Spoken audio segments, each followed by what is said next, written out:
안녕하십니까. 대구 경북 과학기술인의 강사 주지현입니다. 오늘 수요톡톡 도입 강사를 맡게 되었는데요.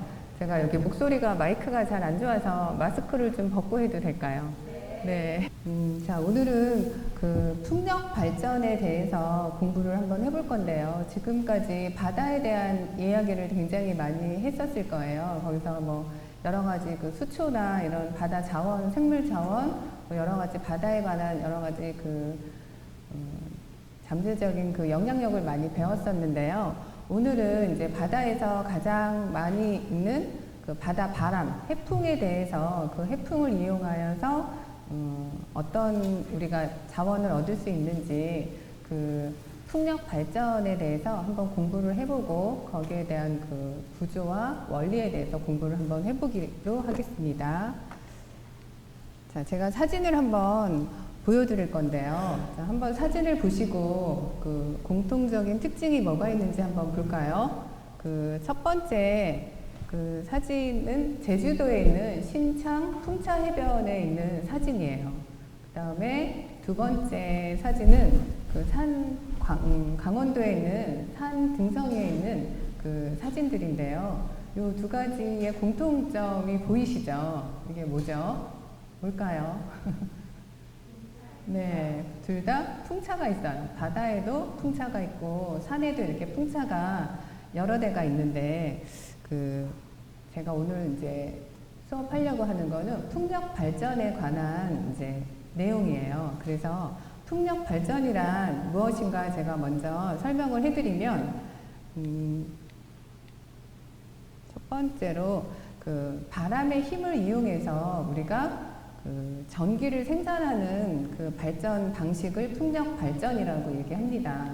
그래서 2011년 기준으로 해서 인류가 1년에 전 세계가 필요로 하는 전기량을 우리가 계산을 해봤더니 24조 와트 정도가 필요하다고 했었어요. 근데 지구상에 있는 모든 바람 에너지를 이용해서 만약에 전기를 만든다면 3600조 와트를 만들 수 있다고 합니다. 거의 인류가 필요로 하는 전기의 250배 정도 되는 양이에요. 그래서 이렇게 많은 풍력 발전으로 얻을 수 있는 에너지를 우리가 그냥 버리지 않고 어떻게 활용을 하느냐, 이제 그거에 대해서 이제 오늘 공부를 해볼 건데요. 풍력 발전의 장점에 대해서 제가 설명을 해드린다면 첫 번째로 일단 풍력 발전기를 만드는 기간이 굉장히 짧아요. 짧은 기간 내에 우리가 많은 풍차를 만들 수가 있거든요. 그 다음에 블랙아웃이라는 게 여기 지금 나오는데, 블랙아웃은 뭐냐면 우리가 한여름에 에어컨을 굉장히 많이 써서 전기를 많이 필요로 하는 시점이나 아니면 한겨울이나 이렇게 특정 기간에 전기 에너지가 가장 많이 필요할 때 수요가 공급보다 더 많아지면 전기가 다 이제 정전 상태가 되거든요. 그랬을 경우에도 대부분의 화력 발전이나 원자력 발전 같은 경우에는 최소한의 기계를 돌릴 수 있는 최소한의 전력이 필요해요. 근데 풍력 발전인 경우에는 이렇게 정전 상태가 일어나거나 했을 경우에도 최소한의 전력 소비가 필요하지 않아요. 그냥 아무것도 없는 전력 상태에서도 풍력 발전이 가능합니다. 그래서 이제 이런 비상 사태에서도 가능한 장점이 있고요. 그 다음에 또 아까 제가 맨 처음에 사진을 보여드린 것처럼 제주도에서도 이렇게 풍차가 많이 있는 곳은 사람들이 굉장히 많이 구경하려고 와서 관광 자원으로도 많이 주민들이 활용할 수가 있어요. 그래서 이런 부분도 굉장히 유리하고, 대관령에도 있고 영덕에도 이렇게 풍차가 많이 세워진 곳에 굉장히 이제 유명하다고 해서 사람들이 구경을 하러 많이 가거든요. 그래서 관광 자원으로도 활용을 하고, 그 다음에 또 이 발전 비용이라는 것은 이 전기 에너지를 만들 때 쓰는 비용을 말하는 건데, 이게 선진국 같은 경우에는 원자력이나 아니면은 LNG, 가스, 석유 이런 걸 이용한 화력 발전보다도 발전 단가가 굉장히 낮아요. 그래서 굉장히 많이 활용이 되고 있고, 우리나라인 경우에는 아직까지는 화력 발전소보다는 단가가 좀 낮기는 아직은 저렴한데 그러니까 이거보다는 낮아서 좋아요. 근데 아직 원자력 에너지보다는 좀 비용이 더 많이 든다고 합니다. 근데 이제 우리나라 같은 경우에는 아직 그 풍력 발전을 활용하는 그 정도가 좀 낮은 경우에 국토도 작고 그래서 이제 낮은 경우라서 이제 대중적이지 못해서 그런데 선진국 같은 경우에는 뭐 땅도 넓고 바다도 굉장히 넓고 해서 이 풍력 발전을 굉장히 대량으로 활용하기 때문에 오히려 뭐 원자력 발전보다도 더 발전 비용이 더 낮게 책정이 된다고 합니다. 그래서 이런 장점들이 있고요. 그 다음에 이제 단점이라고 하면 그 이렇게 바람을 이용하기 때문에 그 바람의 양이 일정하거나 아니면 24시간 계속 불거나 이런 곳을 찾기가 사실은 쉽지 않아요. 그냥 우리가 평상시에 바람은 불지만 우리가 필요로 하는 일정량의 바람 세기가 있는데 그거를 계속 유지하는 곳이 좀 찾기가 좀 어렵다. 이런 장소를 찾는 곳이 좀 어려운 애로점이 있고요. 그 다음에 또 바람이 부는 풍차가 만들어지는 장소가 바닷가 아니면은 뭐 이렇게 높은 산등성이나 이런 곳이기 때문에 여기서 만들어진 그 전기 에너지를 실제로 필요한 가정이나 뭐 공장이나 사람들이 사는 곳으로 이제 보내줘야 되는데 그 거리가 너무 외져 있어가지고 이렇게 보내줄 때 접근성이라고 얘기하는데 그 접근성이 좀 낮아요. 그래서 이제 그게 좀 거기에 드는 또 비용이 또 있겠죠. 그래서 이제 그런 게 좀 단점이라고 할 수 있고요. 그 다음에 섀도우 플리커라는 게 있어요. 이거는 뭐냐면 이제 제가 뒤에 풍차에 대해서 설명을 할 건데 워낙 풍차의 크기가 크고 이렇게 돌아가면서 그 그림자가 생기거든요. 근데 일정한 주기적으로 그림자가 생기면 그 그림자가 비치는 곳은 뭐 농사를 짓거나 아니면 해초가 이렇게 자라거나 이랬을 경우 아니면 그 근처에 뭐 펜션이 있거나 이랬을 경우에 계속 응달이 되기 때문에 햇빛이 차단이 되는 효과 때문에 피해를 볼 수가 있어요. 그래서 그런 거를 섀도우 플리커라고 하는데 이제 풍차의 그 규모가 워낙 크다 보니까 이 면적도 굉장히 크다고 합니다. 그래서 이제 이런 게 생길 수 있고요. 그 다음에 또 제가 그 금년 6월에 그 아까 처음에 봤던 그 제주도 신청 풍차해변을 가봤는데 직접 그 풍차 밑으로 내려가 보니까 소리가 이렇게 돌아가는 게 어마어마하게 크더라고요. 근데 그게 뭐 기차 소리처럼 큰 것도 아니면서 아주 저주파로 해서 윙윙 하는데 그게 은근히 사람 이렇게 머리도 아프고 그래서 이제 그 풍차가 많이 세워진 그 주변에는 이 저주파 소음 때문에 민원이 많이 발생합니다. 그래서 이제 좀 피해를 보겠죠. 그래서 그런 단점도 있고요. 또 환경 문제라고 이제 있는데 이 풍차가 그 해류나 그러니까 그 바람이 부는 그 길을 따라서 바람이 자주 부는 곳에다 풍차를 이제 건설을 하는데요. 사실은 그 바람이 불어서 다니는 길이 새도 똑같이 다니는 길이에요.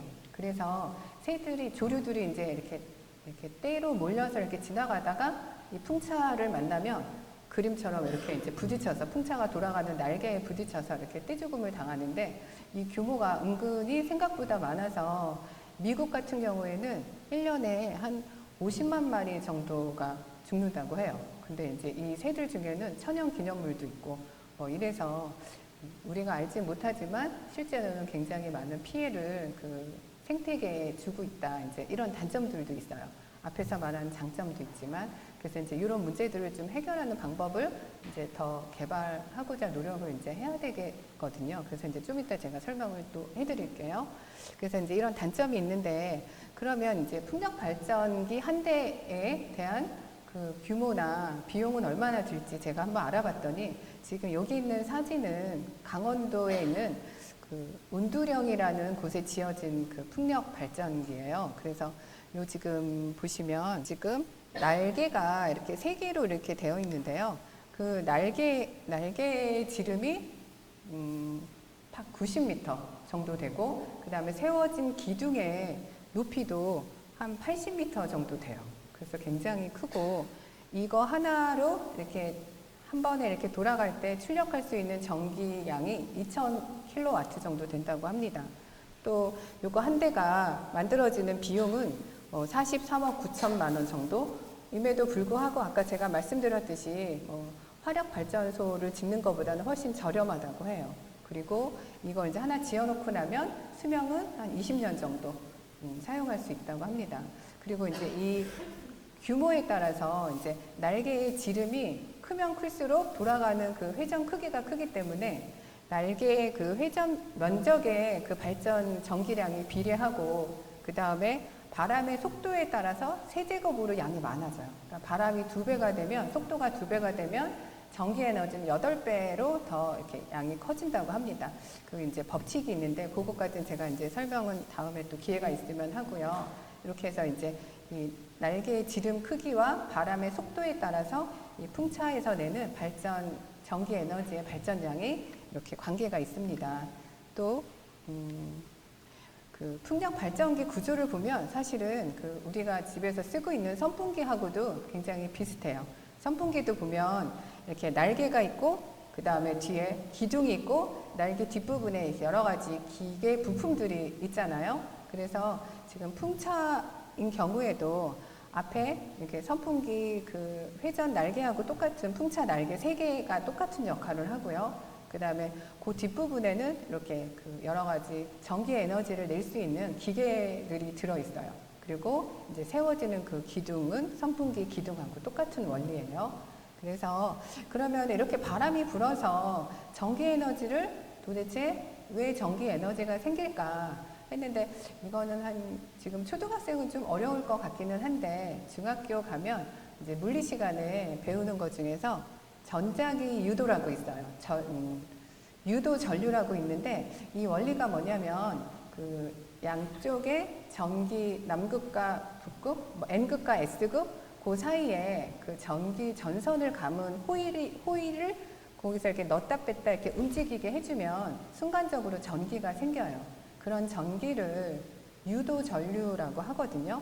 그래서 그렇게 계속 반복해서 생기는 전류를 모아서 그걸로 사실은 우리가 이제 전기를 만들어내는 걸 발전기라는 기계를 이제 쓰는데, 그 원리를 가지고 이제 이 풍차도 만드는데요. 그 그림에서, 오른쪽 그림에서 보시면 이렇게 바람은 보통 직선으로 이렇게 불잖아요. 직선으로 부는 바람이 풍차를 이렇게 돌리면서 회전을 하게 이제 해주는데, 이거를 운동 에너지라고 해요. 회전 운동 에너지라고 해서 이렇게 돌아가면서 그 뒤에 달린 그 모터에 그 축을 이렇게 돌려주는데요. 이 축을 돌리면 그 축을 돌리면서 전기 에너지를 낼 수 있을 정도로 속도를 더 이제 증축을 시켜서 이제 더 그러니까 속도를 증축을 시켜주면 그게 돌아가면서 발전기에서 아까 말한 그 전자기 유도를 이렇게 일으켜서 거기서 내는 전기 에너지를 만들어주거든요. 그래서 회전 운동 에너지가 전기 에너지로 바꿔주는 걸 발전기라고 해요. 그래서 그 뒷부분에 풍차 뒤에 있는 그 기둥, 너셀이라는 그 곳에서 그 발전기까지 이제 만들어서 거기서 내는 전기를 모아서 발전소나 변압기 이런 식으로 이제 보내서 그 전기의 전압을 조절을 해서 각 가정이나 공장에 이렇게 보내주는 역할을 하거든요. 이제 이렇게 해서 풍차가 돌아가면 전기 에너지가 이제 이 원리로 생긴다. 이렇게 이제 우리가 활용을 할 수 있어요. 그래서 지금 보시면 굉장히 뒤에는, 사실은 풍차 뒤에는 이렇게 복잡한 기계 장치가 들어있어요. 이거는 이제 저희가 여기까지는 알 필요는 없고, 이제 이런 부품들이 굉장히 많이 들어있는데, 아까 말씀드린 것처럼 결국은 운동 에너지가 아까 유도 전류를 일으켜서 전기 에너지를 만들 수 있다. 그 원리를 가지고 이 풍차가 만들어지는 원리거든요. 그래서 이제 아까 말씀드린 것처럼 그 풍차의 크기도 워낙 크고, 그 다음에 사실은 그 기둥은 철제로 되어 있는데 풍차 날개는 철제가 아니에요. 그거는 그 유리 섬유라고 해서 항공 그 산업에서 굉장히 많이 활용하는 건데, 굉장히 가볍고 뭐 그렇긴 하지만 그거를 일일이 수작업으로 그 날개를 다 만든다고 해요. 그래서 그걸 또 이제 굉장히 얇고 가볍게 만들어야 되기 때문에 그거를 그 아까 말한 대로 한 80m 되는 그 날개를 일일이 손으로 하나의 그 셀로 되어 있는 거를 하나하나 수작업으로 손으로 붙여야 되는데, 만약에 그걸 올라가서 이렇게 붙이면 그게 또 찌그러져서 다시 해체를 시켜야 돼서 그 작업하는 인부들이 기어서, 네 발로 기어서 하나하나 붙인다고 합니다. 근데 그 유리 섬유가 굉장히 뾰족뾰족해가지고 아마 그 옷 속으로 들어가면 뭐 간지럽기도 하고 굉장히 3D 직업에 해당하는 작업이라고 해요. 그래서 그 날개가 뭐 활용은 좋지만 좀 여러 가지 좀 그런 또 알게 모르는 사람한테는 열악한 그 환경, 노동 환경과 그 다음에 그게 나중에 폐기가 되었을 때 또 환경 문제도 있고 해서 지금은 이제 현재로서는 가장 알려진 방법이 풍차인데 그거 말고도 계속 개발을 하고 있거든요. 그래서 지금 보시면 이렇게 야구 방망이처럼 생겼어요. 그래서 요 가운데 지금 이렇게 약간 떨어져 있는데 그거를 기준으로 해서 그 밑에 링이 달려 있는데 그게 자석으로 된 링이에요. 그래서 바람이 불면 이렇게 도는 게 아니라 위아래로 진동을 하게끔 해서 이렇게 해서 또 풍력 발전을 요즘에는 이제 활용하려고 이제 하기도 하고, 이거는 미국에 있는 회사에서 만든 건데 두 번째는 좀 설명해 드리고요. 미국에 있는 회사에서 만든 볼텍스라는 그 풍력 발전기예요. 그래서 이제 이것도 이제 상용화를 하기 위해서 연구 중이고요. 또 오른쪽에 있는 거는 지금 약간 비행선처럼 생겼죠. 이거는 그 헬륨 비행선이라고 해서 이것도 이제 앞으로 계속 이제 개발을 해서 위에 있는 그림은 실제로 그 알래스카 있는 쪽에서 지금 뭐 만들어서 실행을 해보고 있다고 합니다. 그래서 이제 두 번째 거는 이제 앞으로 이런 모형을 만들어 보겠다. 그렇게 이제 해서 이런 풍력 발전기에 날개가 달려있지 않는 발전기를 한번 이제 만들어서 개발을 해보려고 이제 애쓰고 있습니다. 산업계에서는. 자, 그래서 오늘 풍력 발전의 원리에 대해서 말을 했는데요. 지금 각자 들어오시면서 하나씩 지금 키트를 하나 나눠주셨죠. 제가 그걸 가지고 오늘 한번 직접 바람을 불었을 때 실제로 전기 에너지가 나오는지 한번 확인을 한번 이제 실험을 해보려고 하거든요. 한번 재료를 한번 보시면 거기에 EVA로 되어 있는 그 키트가 있을 거예요. 그게 지금 우리 매트 이런 거 사용할 때 쓰는 그 재료가 EVA인데 거기에 보면 이제 두 개의 그 세트가 있을 거예요. 자, 그러면 이제 일단 그 처음에 거기 보면 시험관 하나가 있을 거예요. 투명한 시험관. 네, 기둥처럼 생긴 시험관이 있는데 거기다가 제가 이제 화면을 보시면 아까 열쇠 고리처럼 생긴 그 EVA 폼을 이제 뾰족한 쪽을 시험관 안에다 넣어서 끼우세요. 일단 먼저. 이렇게 해서 머리가 위로 가고 뾰족한 것이 시험관 안에 들어가게. 이렇게 한번 끼워 보세요.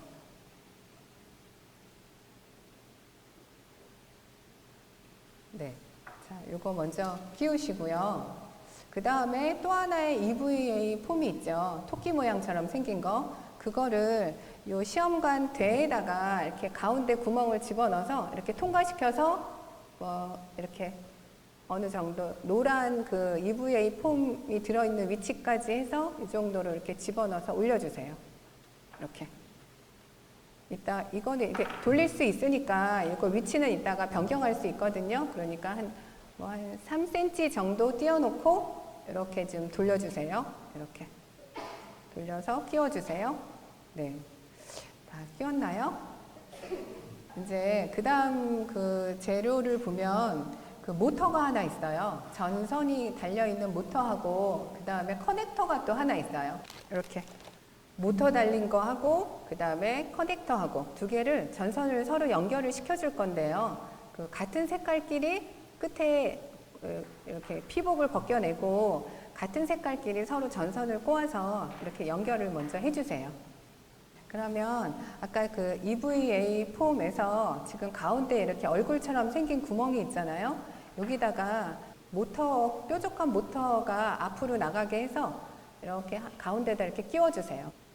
해서 모터도 가운데다 끼워주고 그 다음에 여기 커넥터도 이 하얀 플라스틱 네모난 거가 위에 작은 구멍으로 이렇게 들어가게 해서 이렇게 뒤에서 안으로 이렇게 끼워주시면 돼요. 네, 이렇게 모터하고 커넥터하고 두 개를 위에 작은 구멍에는 커넥터 플라스틱 그 하얀 네모난 부분을 끼우시고 가운데는 모터를 끼우시고 네, 두 개를 끼워주세요.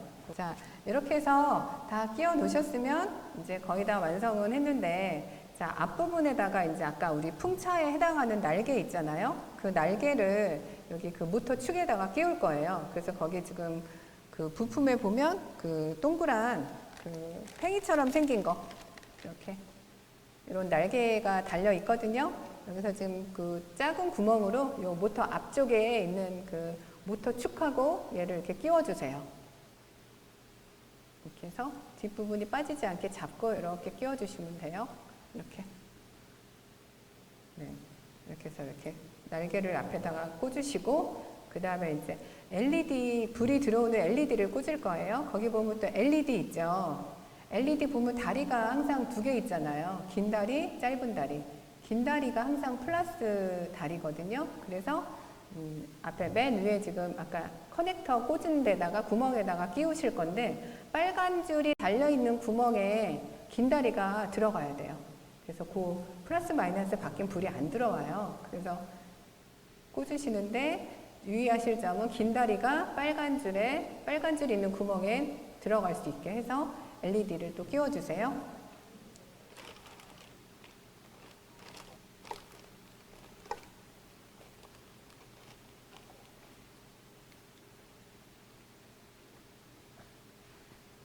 네, 다 끼우셨죠? 그 다음에 이제 그 중간에 저희가 넣었던 EV 폼에 보면 양쪽에 토끼 모양으로 생겼는 이 EV 폼 양쪽에 귀처럼 생긴 거에 구멍이 두 개가 있어요. 그죠? 구멍 두 개 중에 크기를 이렇게 보시면 작은 구멍이 있고 큰 구멍이 있어요. 거기서 빨대를 여기다 끼우실 건데 그 작은 구멍에다가 끼우시는데 그냥 끼우는 게 아니고 그 주름 있는 쪽 있죠. 주름 꺾여지는 주름 있는 쪽을 여기다 끼우셔야 돼요. 주름 있는 쪽을 먼저 그쪽 방향으로 해서 작은 구멍에다가, 큰 구멍 아니고 양쪽 두 개 중에서 작은 구멍에다가 주름 있는 쪽 방향의 그 빨대를 여기다 끼우세요. 주름이 그쪽으로 들어가게. 네, 들어가게 해서 그 다음에 이렇게 뭐 적당히 이렇게 돌려가지고 내가 빨대를 불었을 때 이 블레이드 요 날개가 이렇게 바람이 잘 이렇게 맞을 수 있게 위치를 조절해 놓으시고, 그 다음에 나머지 큰 구멍에다가는 지금 거기 끈이 하나 있을 거예요. 끈을 이렇게 통과시켜서 묶어 놓으세요. 그래서 이걸 매달고 이렇게 다닐 수 있게. 큰 구멍에다가 그 끈을 집어넣어서 끈도 그냥 묶어 놓으세요. 연결해서. 자, 그러면 일단 완성은 이렇게 됩니다. 이렇게 해서 큰 구멍에는 끈이 달려 있고 작은 구멍에는 이렇게 빨대를 연결해요. 네, 집어넣어서. 네, 밑에서 위로 해서 제가 부는 바람이 이렇게 블레이드에 바람이 맞을 수 있도록. 네. 자, 그렇게 하면 완성이 되거든요. 네, 이렇게 하고 얘가 지금 방향을 내가 빨대를 불기 쉽게 이렇게 꺾을 수 있어요. 이렇게 꺾어서 이 가운데 이 EV 폼을 이렇게 돌려가지고 가장 바람이 잘 맞을 수 있는 위치에다가 빨대 위치를 놓고 한번 불어보세요. 불어보시면 이 블레이드가 이렇게 돌아가면서 LED에 전기 에너지가 들어가면 불이 켜질 거예요. 불이 켜지나요?